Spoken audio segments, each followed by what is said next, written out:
বিদ্যমান যে সংবিধান 1972 সালে প্রণীত সংবিধান একে ছুঁড়ে ফেলতে হবে। এটি তো আওয়ামী লীগের সংবিধান না। তারা জানেও না যে আওয়ামী লীগ স্বাধীনতাই চায় নাই, যে আওয়ামী লীগ স্বাধীনতা চায়নি, চাওয়া সম্ভব না। তারা করে ভোটের রাজনীতি। 1970 সালে নির্বাচনে জিতেছে জনপ্রিয় দল হিসাবে, তারপর রাষ্ট্র ক্ষমতায় যাওয়ার জন্য তারা চাইতেই পারে। যেহেতু আওয়ামী লীগ স্বাধীনতা চায় নাই, সারা জাতি যুদ্ধ করেছে। মুক্তিযুদ্ধ ছিল জনতার যুদ্ধ, সারা জাতির যুদ্ধ।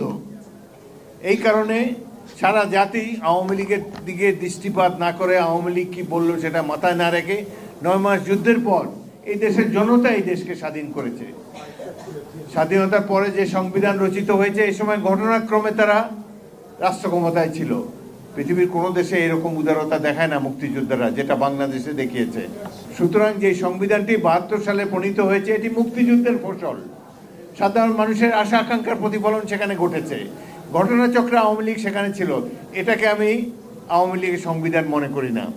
এবং স্বাধীনতার অব্যবহিত পর থেকেই চেষ্টা করা হয়েছে এই ইতিহাস ভুলিয়ে দেওয়ার জন্যে। তারা বোঝাতে চেয়েছে তাদের নেতা স্বাধীনতা ঘোষণা দিয়েছেন এবং এইভাবে বক্তৃতায় দেশ স্বাধীন হয়ে গেছে এবং শেষ পর্যায়ে ভারতীয়রা এসে অংশগ্রহণ করেছে। আমরা ভারতীয় বাহিনীর জন্য অপেক্ষা করা নাই। এই দেশ কোনোদিন বাংলাদেশের ভালো চায় নাই, চাইবেও না। তারা তাদের চিরশত্রু পাকিস্তানকে দুর্বল করার জন্যে ডিসেম্বর মাসের 3 তারিখে যুদ্ধ ঘোষণা করেছে। তার আগেই আমরা পাক বাহিনীকে, মুক্তি বাহিনী বিভিন্ন যুদ্ধে 9 মাসে নমনীয় করে এনেছিলাম। সেই জন্যেই এই দেশটি স্বাধীন হয়েছে।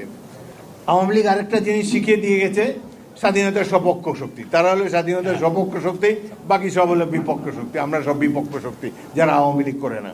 অথচ এই দল কিন্তু স্বাধীনতা চায় নাই। তার প্রমাণ তো তাজউদ্দিন আহমদই তার বইতে, তার মেয়ে তার বইতে লিখে গিয়েছে। সুতরাং এই যে একটা বাটপাড়ি জনগণের সাথে স্বাধীনতা না চেয়েও স্বাধীনতার সপক্ষ শক্তি তারা গঠন করেছে। সুতরাং এরাই জনগণ যেন মনে না করে যে 72-এর সংবিধান তাদের সংবিধান। এটি মুক্তিযুদ্ধের সংবিধান, মুক্তিযুদ্ধের দলিল, সাধারণ মানুষের আশা আকাঙ্ক্ষার প্রতিফলন সেখানে হয়েছে।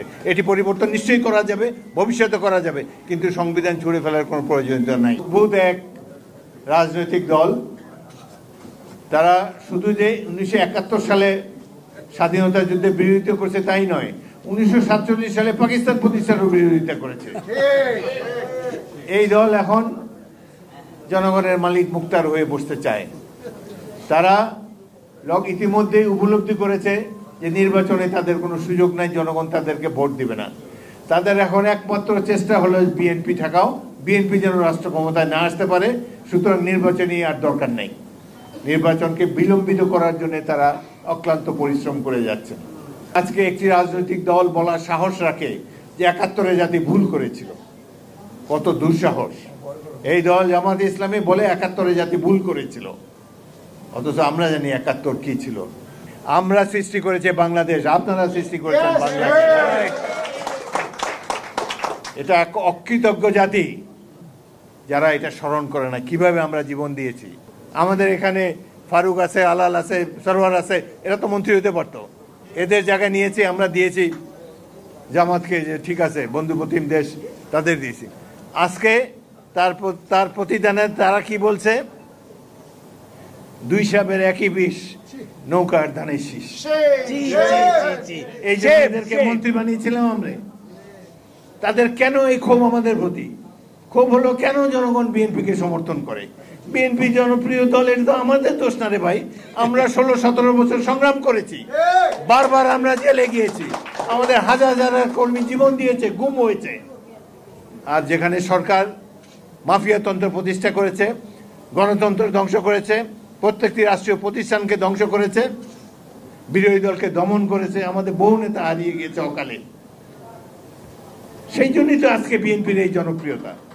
আমাদেরও সাবধান হতে হবে।